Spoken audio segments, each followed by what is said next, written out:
You still overeat when you go out to eat much? I know you've talked about it, and I fucking resonated with that so much. Like, if I get high before I go out to eat, like, and I'm getting a good cheeseburger, like, I might as well order 2 because I'm going to eat that one, and I'm going to be hungry still. I'm not even going to fucking touch my, like, doesn't even faze me.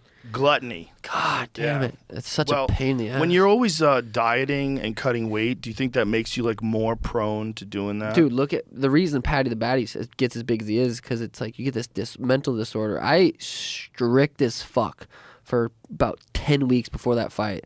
Like, I would have a little cheat meal on a Saturday, but the closer we got to the fight, 4 or 5 weeks out, I was just eating so clean to where right after, it's like I'll order 2 cheeseburgers, some appetizers, and just eat until I'm so uncomfortable and so much pain.